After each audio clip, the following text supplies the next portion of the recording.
안녕하십니까. 직업상담 4 1급 시험 대비 고급 직업심리학 기출문제풀이 들어갑니다. 이번 시간에는 2019년도에 제4회차 문제가 되겠습니다. 2019년도에는 한 번 시험이 있었고요.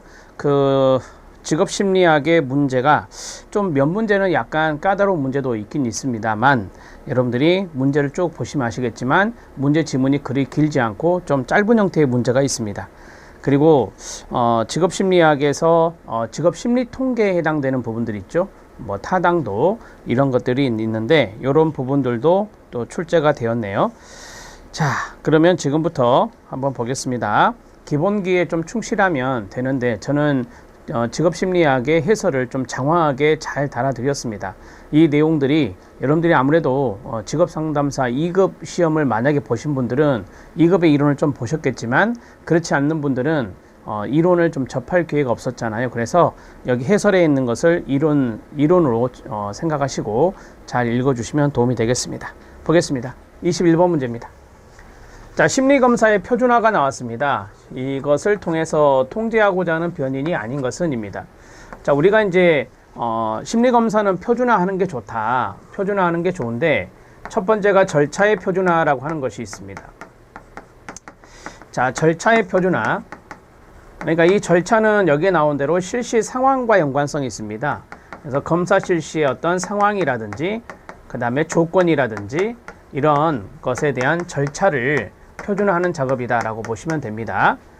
자, 우리가 이제 심리검사를 표준화해야 신뢰도와 타당도가 확보된다 라고 하고 상대적인 비교도 가능해지잖아요. 자, 그 다음에 두 번째는 절차의 표준화 말고 우리가 이제 채점을 하거나 해석을 해야 되잖아요. 되게 표준화된 검사가 객관적 검사인데 채점을 하거나 또는 해석할 때의 어떤 표준화를 이야기할 수 있습니다. 그래서 채점과 해석의 표준화를 좀 생각해 보면, 이 채점은 채점자 변인을 통제하는 겁니다. 채점은 채점자 변인을 통제하는 거다라고 보시면 됩니다. 자, 채점자가 채점을 잘못하면 그것도 문제가 되는 거 아닙니까? 우리가 이제 양적화된 계량적인 수치가 나오게 되니까 그런 것들을 이제 채점이라 하잖아요. 그래서 이 채점을 통해서 우리가 정확한 객관적인 비교가 이루어져야 되기 때문에 채점에 대한 표준화도 필요하다라고 하는 거예요. 이건 채점자 변인을 통제할 수 있는 것입니다. 표준화가 되었을 때 해석입니다. 이 해석은 아무래도 검사자가 하는 거 아닙니까? 그래서 어떤 검사자의 어떤 편견이랄까요? 자, 그러한 것들을 우리가 통제하기 위해서 해석을 표준화하는 작업이 필요하다라고 하는 겁니다. 어떠한 채점의 결과가 나오면 이 결과는 이렇게 해석하는 것이 맞다라고 하는 표준화 작업을 거치는 것이죠. 그래서 검사자의 어떤 편견적인 부분들, 이거 외에도 다른 부분들이 있는데 그런 것들을 통제할 수 있다라고 하는 겁니다. 이 두 가지를 크게 보시면 되고요. 그래서 절차의 표준화는 여기 있는 실시 상황 변인을 통제하는 것이고, 채점은 채점자 변인을 통제하는 것이고, 그 다음에 해석은 검사자 변인을 통제하는 거다. 그래서 2번 피검자 변인은 표준화를 통해서 통제하고자 하는 변인이 아니구나 라고 보시면 돼요. 이 두 가지를 알아두시는 게 좀 도움이 됩니다. 제가 여기 써드린 내용은 여러분 해설에 있는 것도 있고 없는 것도 있고 그래요. 그래서 조금 더 쉽게 설명하려고 노력하고 있으니까 이런 부분들도 좀 잘 적어주시면 도움이 되겠습니다. 자, 심리검사의 표준화는 크게 절차의 표준화와 채점과 해석의 표준화, 이렇게 해서 정리하시면 이 문제를 푸는 데 도움이 됩니다. 답은 2번입니다. 자, 22번 문제 들어가겠습니다. 22번 문제는 심리검사에 해당되는 부분이 나왔네요. 다음 사례에서 나타날 수 있는 MMPI-2의 상승 촉도쌍. 우리가 이제 상승 촉도쌍은 2개 내지 3개, 우리가 이제 임상 촉도가 있는데 그 임상 촉도에서 65T 이상이 나오면, 이상이 바로 2개 내지 또는 3개의 코드 타입이 나오죠. 코드 타입이 나온다라고 보시면 됩니다. 이것을 우리가 상승 촉도쌍이다 이렇게 말합니다. 상승 촉도쌍이다 이렇게 말해요. 자, 해석을 할 때 이제 임상 촉도 해석을 할 때 중요한 대목이 될 수 있습니다. 자, 첫 번째 만성적인 강한 분노감이다. 분노감이 힌트가 되고요. 그 다음에 두 번째는 감정을 적절히 표현하지 못한다 라고 하는 겁니다. 그러니까 만성적인 강한 분노감, 이게 이제 감정적인 부분이잖아요. 근데 이 감정을 적절하게 표현하지 못한다라고 하는 측면이고요. 그 다음에 신체 증상을 호소한다라고 했습니다. 요 세 가지를 만족하는 게 무엇이냐라고 하는 건데 3, 4는 우리가 이제 임상척도 암기법을 아시죠? 건, 우, 태, 반, 남편, 강조, 경례. 저는 이렇게 외우고 있습니다. 이렇게 외우고 있는데, 자, 10가지의 임상척도죠. 10가지 임상척도, MMPI2의 10가지 임상척도다. 이렇게 말할 수 있어요. 자, 건강염려증, 우울, 히스테리, 그 다음에 반사회성, 남성성, 여성성, 편집증, 강박증, 그 다음에 조현병, 경조증, 내향성입니다. 그래서 여기가 1, 2, 3, 4, 5, 6, 7, 8, 9, 0 이렇게 표시가 되거든요. 자, 그러면 3, 4면 이거죠. 3, 4면 이거예요. 이게 1번에 있는 거고요. 그 다음 1, 3입니다. 1, 3. 좀 색깔을 달리 할까요? 1, 3 이렇게 한 것이 2번이 되겠습니다. 그 다음에 4, 9 이렇게 한 것이 3번이 되고요. 자, 그 다음에 4, 6 여기 4와 여기 6 이게 이제 4번이 되겠습니다. 이렇게 정리가 되죠. 그러면 3, 4는 보시면 아시겠지만 히스테리와 반사회성입니다. 히스테리와 반사회성이다. 이렇게 보시면 되겠고요. 자, 히스테리, 신경증에 해당되는 것이죠. 신경증 중에 하나다라고 보시면 되는데, 우리가 이제 보통 상당히 예민한 사람들이 있어요. 민감한 사람들이 있어요. 신경증적인 사람이 있죠. 이런 사람들을 부정적으로 이제 이야기하는 게 히스테리다. 이렇게 이야기하고 있고요. 그 다음 반사회성은 아실 것 같고, 자, 우리가 이제 여기서 히스테리에 해당되는 부분들이 있습니까? 네, 있습니다. 바로 신체 증상을 호소하는 것입니다.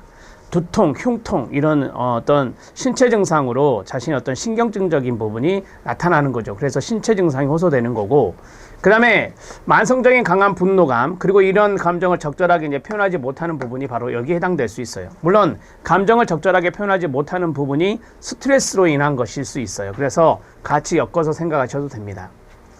답은 1번이 되겠고요. 자, 1번, 3번이 있습니다. 1번은 건강염려증이고요. 자, 건강염려증. 우리가 건강염려증을 다른 말로 질병불안장애라고 합니다. 질병불안장애라고 해요. 자, 그 다음에 히스테리가 있네요. 히스테리가 있습니다. 자, 3번이 히스테리였으니까 히스테리가 있다라고 보시면 되겠는데, 자, 지금 여기에서는 뭐가 나와야 되냐? 이 불안이란 단어가 나와야 됩니다. 불안이란 단어가 키워드가 되겠죠. 근데 여긴 불안이란 것이 없어요. 그래서 2번은 답이 안 되고요. 4번, 9번은 반사회성과 경조증이네요. 반사회성과 경조증. 자, 경조증이라고 하는 것은 하이퍼매니아, 상당히 비약적이고 좀 과잉성이 보이는 거죠. 그래서 제가 이런 해설에 넣어드렸는데 여기에 뭐 과잉 활동적이다라는 말이 있어요. 그래서 여기에는 이게 들어가기 때문에 과잉 활동적이다. 도덕적인 규범을 무시하는 반사회성도 있고요. 그 다음에 과잉 활동성 등이 나타나는 것이 바로 이제 이게 들어가 있어야 돼요. 이해됐죠? 4, 6입니다. 4, 6은 반사회성하고 6이 편집증이거든요. 자, 반사회성과 편집증. 반사회성과 편집증입니다. 이 편집증은 상당히 의심이 많은 거죠. 그래서 반사회적인 측면도 있으면서 상대방에 대한 의심, 과도한 의심이 많다라고 하는 겁니다.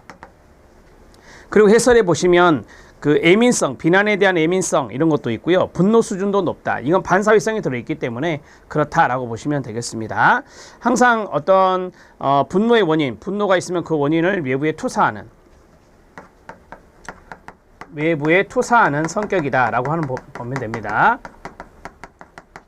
우리 편집증 성격에 대한 해당되는 것들 좀 써드리고 있어요. 의심이 많다든지 어떠한 책임을 남의 탓으로 돌리는 그런 투사가 나타난다라고 하는 것이 바로 편집증과 연관성이 있잖아요. 이렇게 정리하시면 되겠습니다. 답은 1번입니다.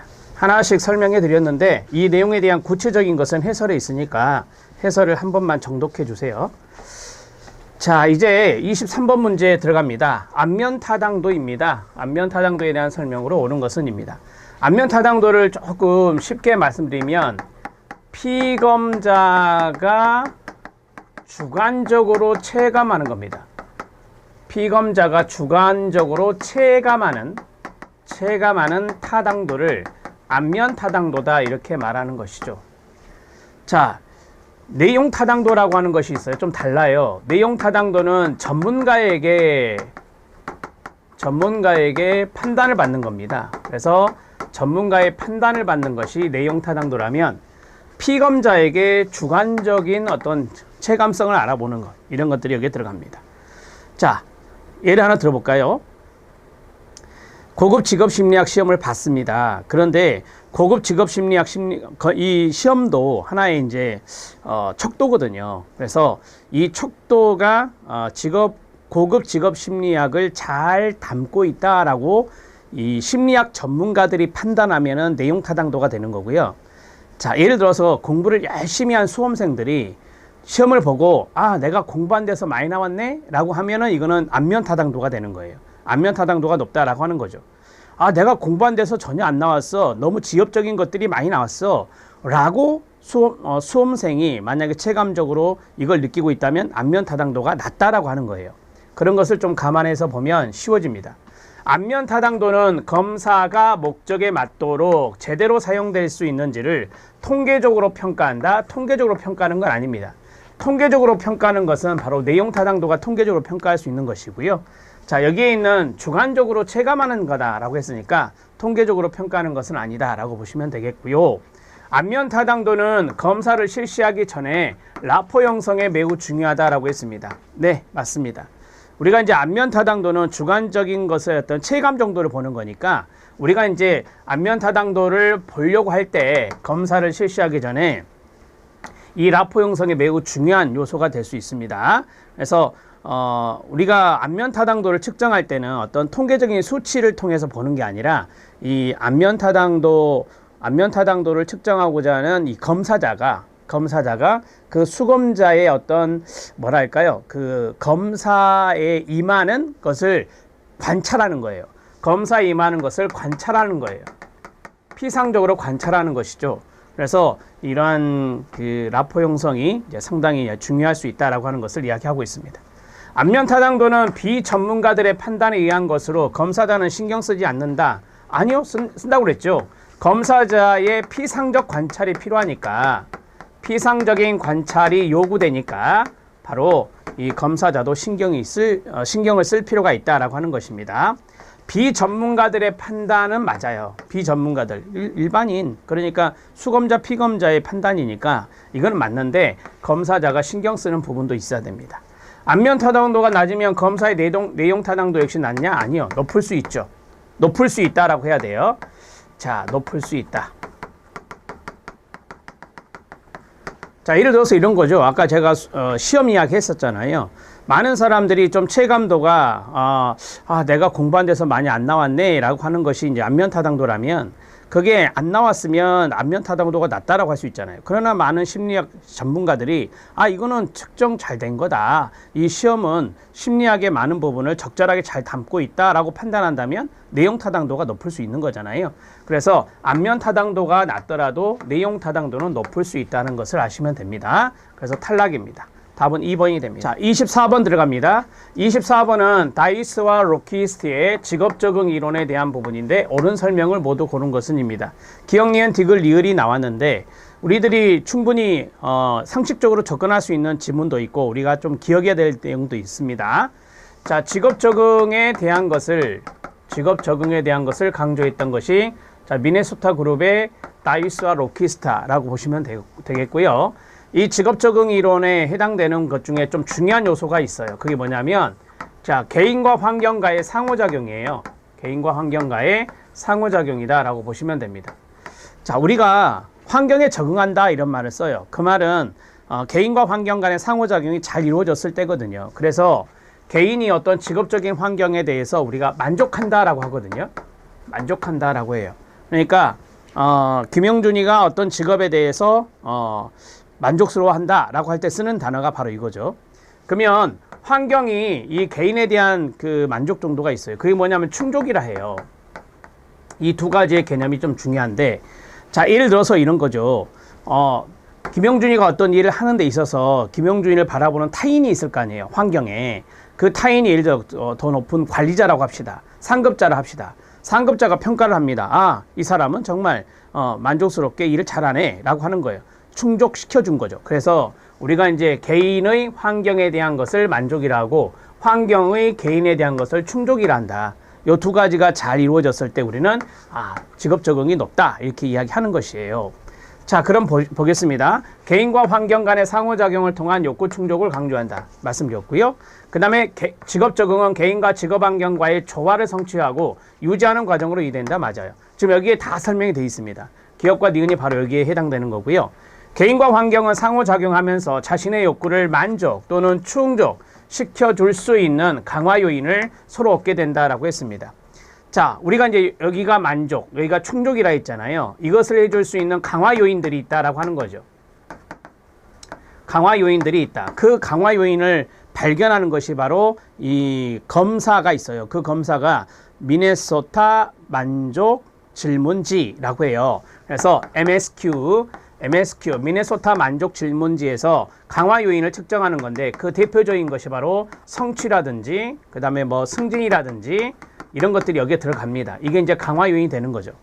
자, 맞습니다. 자, 그 다음에 이론의 장점 중에서 하나는 이 이론의 장점 중에 하나는 여기 검사 도구가 다양하게 개발되어 있다는 것이다 라고 했어요. 자, JDQ는 뭐예요? 직무 기술 질문지잖아요. Job Description Questionnaire 직무 기술 질문지가 있고 그 다음에 MSQ는 이게 말씀드렸죠. 미네소타 만족 척도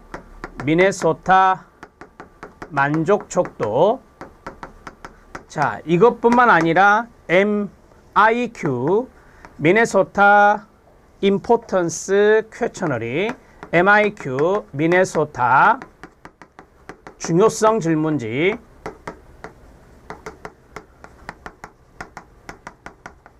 자, 그 다음에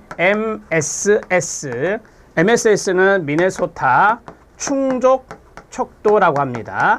충족 척도 또는 만족성 척도라고 쓰기도 하는데요. 충족 척도라고 합니다.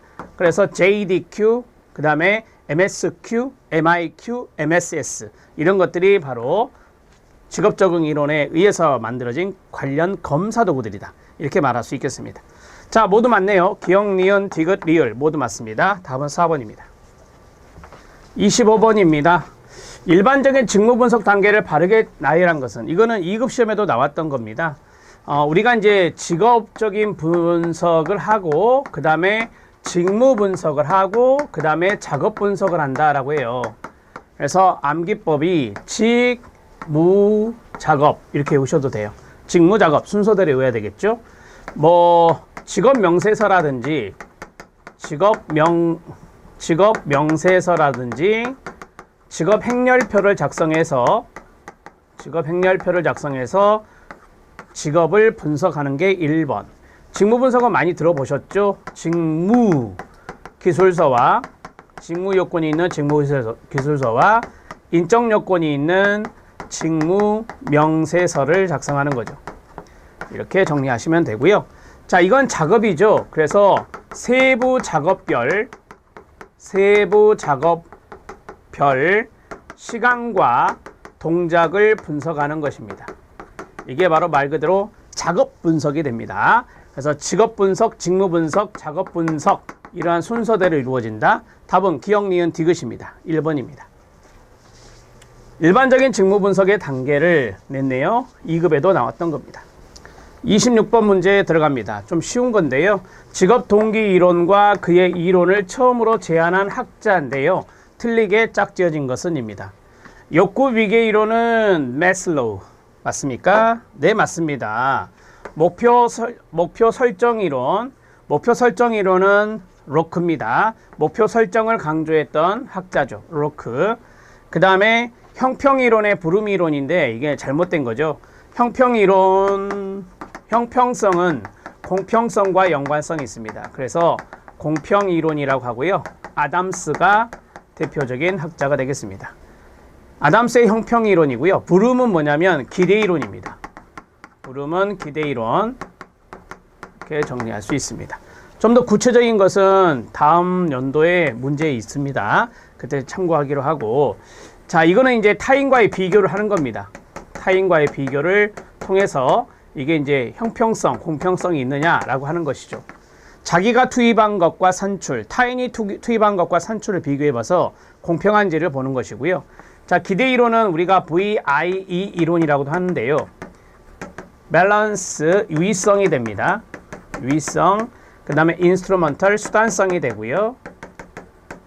그 다음에 expectation, 기대감이 됩니다. 그래서 유의성과 곱하기 수단성과 곱하기 기대감이 되면 동기유발이 된다라고 하는 겁니다. 동기유발, 동기부여 이렇게 정리할 수 있습니다. 자, 되셨죠? 어떤 성과가 나타나면 그 성과에 대해서 개인이 생각하는 가치가 있을 건데 그게 바로 유의성이라고 이야기합니다. 그 다음에 수단성은 어떤 성과가 있을 때 보상이 주어질 거라고 믿는 것이에요. 이건 보상이 중요한 단어가 될 것이고, 자, 기대감이라고 하는 것은 열심히 일을 하면은 우리가 이제 좋은 성과가 나타나겠지라고 하는 거죠. 자, 우리가 이제 열심히 하면은 좋은 성과가 있을 것이다 라고 생각하는 것, 그걸 우리가 기대감이라고 말할 수 있습니다. 간단하게 적어드렸는데, 자, 답은 2번이죠. 강화 이론은 강화를, reinforcement를 이야기한 사람은 행동주의 학자의 스키너거든요. 그래서 강화 이론은 스키너 이렇게 정리하시면 됩니다. 자, 여기 있는 매슬로우는 생리적 욕구, 안전의 욕구, 소속과 애정의 욕구, 자기 존중의 욕구, 자아실현의 욕구 이렇게 해서 욕구 위계를 만든 사람이죠. 강도에 따라서, 중요성과 강도에 따라서 위계를 만든 사람이 바로 매슬로우고요. ERG 이론이란 게 있습니다. ERG 이론, existence, 존재, relatedness, 관계, growth, 성장, 이 욕구를 말하는 사람은 알더퍼입니다. 알더퍼까지 알아놓으면 좋습니다. 알더퍼입니다. 자, 답은 2번입니다.